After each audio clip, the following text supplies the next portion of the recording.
بسم اللہ الرحمن الرحیم. باب النہی عن القضاء وهو حلق بعض الراس دون بعض وإباحة حلقه كله للرجل دون المرأة. عن ابن عمر رضی اللہ عنہما قال نہى رسول اللہ صلی اللہ علیہ وسلم عن القضاء متفق علیہ. وعنہ قال رأى رسول اللہ صلی اللہ علیہ وسلم صبيا قد حلق بعض شعر راسه وترك بعضه فنهاهم عن ذلك وقال اهلقوا كله او اتركوه كله. رواه ابو داود باسناد صحیح على شرط البخاری ومسلم.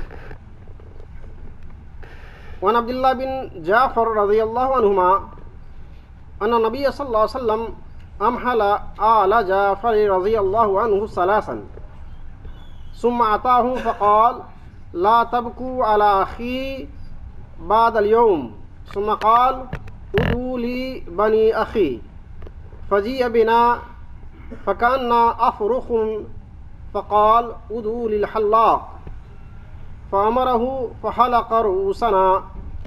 رواه أبو داود بإسناد صحيح على شرط البخاري ومسلم.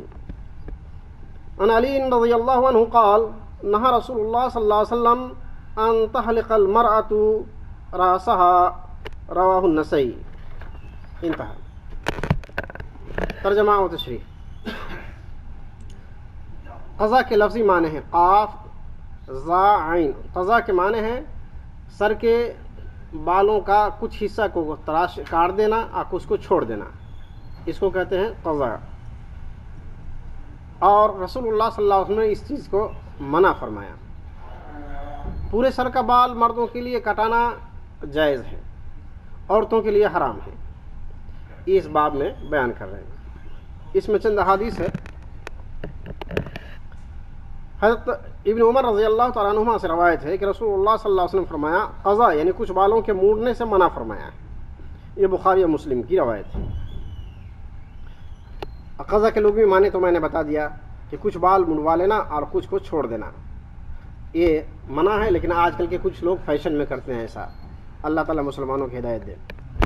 دوسری روایت کا ترجمہ وہ بھی حضرت ابن عمر رضی اللہ تعالیٰ عنہ سے روایت ہے کہ رسول اللہ صلی اللہ علیہ وسلم نے ایک بچہ کو دیکھا جس کے سر کے کچھ بال کٹے ہوئے تھے اور کچھ بال چھوٹے ہوئے تھے. کچھ بال موجود ہے اور کچھ کو کاٹ دیا.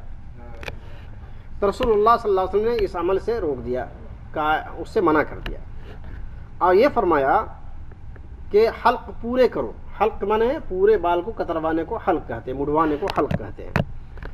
تو پورے کو حلق کرو یا پورے کو چھوڑ دو. یہ روایت ابو داؤد میں ہے صحیح سندوں کے ساتھ، بخاری اور مسلم کی شرط کے مطابق.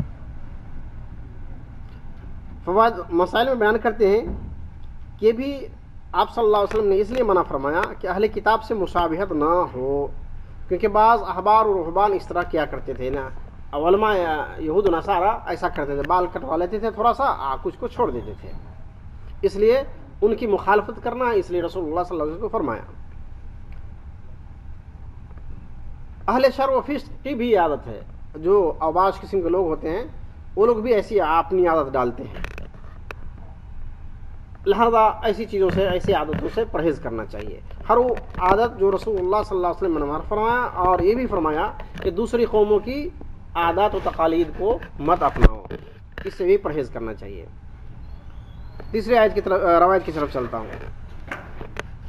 عبداللہ بن جعفر رسول اللہ صلی اللہ علیہ وسلم کے چچا زاد بھائی ہیں. ان کے لڑکے فرماتے ہیں، یعنی رسول اللہ صلی اللہ علیہ وسلم بھتیجے کے رشتے میں آیا. عبداللہ بن جعفر فرماتے ہیں کہ حضرت جعفر رضی اللہ تعالیٰ عنہ کی شہادت ہو گئی غزوہ موتا میں. تو رسول اللہ صلی اللہ علیہ وسلم نے ان لوگوں کو سوگ منانے کی 3 دنوں کی مہلت دی کہ 3 دن سوگ منا سکتے ہیں. تو فرمایا 3 دن جب گزر گیا تو رسول اللہ صلی اللہ علیہ وسلم آئے اور کہے میرے بھائی پر آج کے بعد مت رو. اس کا مطلب ہے 3 دن کے دوران کوئی ملنے جلنے والا آتا ہے اس سے ملنے کے دوران باتوں باتوں میں جو رونا آ جاتا ہے، آنکھ سے پانی ٹپک جاتا ہے، تھوڑا سا رو بھی لیتے ہیں، یہ جائز ہے۔ اس لیے جائز ہے کہ اس میں جو نوحہ ہوتا ہے، جس کو منع کیا گیا نیاحت کو، اس کی شکل کیا ہوتی ہے کہ اس کے اوصاف، اس کی خوبیاں بیان کر کے اپنے آپ کو سینے پر مارنا وغیرہ وغیرہ، اور جو ہے الٹ گیا وغیرہ، اس طرح کے جو الفاظ بولتے ہیں، تو اس طرح کی نوعیت کو منع کیا ہے۔ لیکن فطری طور پر کسی کے آنسو آئے، رونا آ جائے، تو یہ سب جائز ہے۔ تو رسول اللہ صلی اللہ علیہ وسلم فرمایا 3 دن کے گزر جانے کے بعد کہ اب میرے بھائی پر تم لوگ رونا بند کرو۔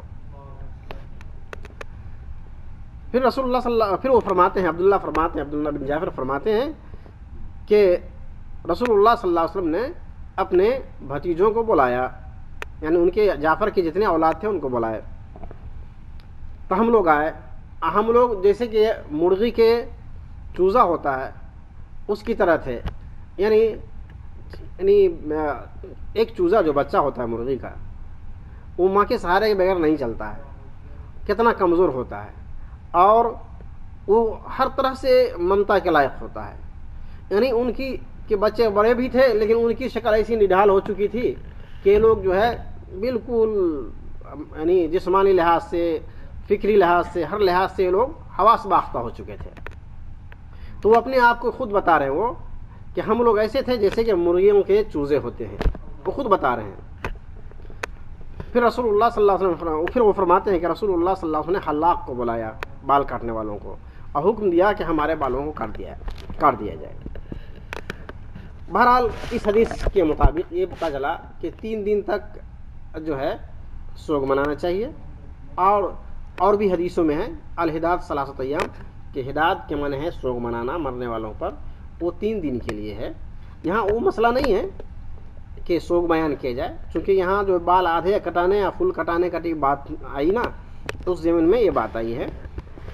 سوال یہ ہے کہ انہوں نے یہاں کچھ نہیں لکھا، اس میں ایک سوال ہوتا ہے کہ کیوں رسول اللہ صلی اللہ علیہ وسلم نے ان بچوں کو بلایا اور بال کٹوا دیا؟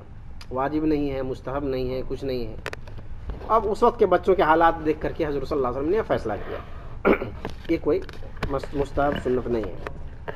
چلتے ہیں آخری حدیث۔ حضرت علی رضی اللہ تعالیٰ عنہ سے روایت ہے کہ رسول اللہ صلی اللہ علیہ وسلم نے عورتوں کو سر کا بال مڑانے سے منع فرما دیا ہے، کہ عورتوں کو حلق کرنا، یعنی پورے بال کٹوانا جس کو حلق کہتے ہیں، یہ 100% حرام ہے۔ چھوٹا سا بال تھوڑا سا جو عمرہ کے کرنے والی عورتیں ہوتی ہیں ان کے لیے کاٹنے کی اجازت ہے، ان میں زیادہ نہیں، تھوڑا سا برائے نام کہ کاٹا گیا بال، اور باقی عورتوں کو بال کاٹنے کی اجازت نہیں ہے۔ آج کل کی فیشن کرنے والی عورتیں جو بناتی ہیں بال اپنی اور اپنے بچوں کی، بالغ بچوں کی، چھوٹے بچوں کی تو معاف ہے، ہر چیز معاف ہے، بالغ بچوں کی، وہ اللہ تعالیٰ انہیں ہدایت دے، ہم سارے لوگوں کو ہدایت دے کہ اسلام پر رسول اللہ سے بتائے ہوئے طریقے پر چلیں۔ ہمارے مسلمان ایک تہذیب کا مالک ہے، ہمارے میں ایسی نہیں کہ اس کی تہذیب بھی تھوڑا لے لو، اس کی تہذیب بھی لے لو، اس کے کلچر بھی لے لو، اور اس کی بھی کلچر لے لو، اور تب گڈ مڈ کر کے چلو۔ نہیں، اسلام ایک آزاد مذہب ہے، تو آزاد اصول بھی ہے، کسی کا وہ چھین کے نہیں لاتا ہے، کسی کا ادھار نہیں لیتا، بارو نہیں کرتا ہے، یہ خود پرنسپل والا یہ مذہب ہے۔ اس کے دوسرے پوری دنیا نقل کرتے ہیں۔ یوسف بن نوری نے اپنی کتاب میں لکھا ہے کہ اسلام جب آیا تو دنیا کے سارے مذاہب نے اپنے اپنے مذاہب کے بگڑے ہوئے اصول کو سدھارا۔ ہم لوگ وہ مذہب کے مالک ہے کہ اسلام کے آنے کے بعد لوگوں نے اپنے اپنے مذاہب کے اصول درست کیے، اور آج ہم دوسرے کے مذاہب کے اصول کو اپنانا چاہتے ہیں، تو یہ بالکل الٹا ہے۔ اللہ تعالی ہم سارے لوگوں کو ہدایت دے۔ وآخر دعوانا الحمدللہ رب العالمین، سبحان ربک رب العزۃ عما یصفون، وسلام علی المرسلین، والحمدللہ رب العالمین۔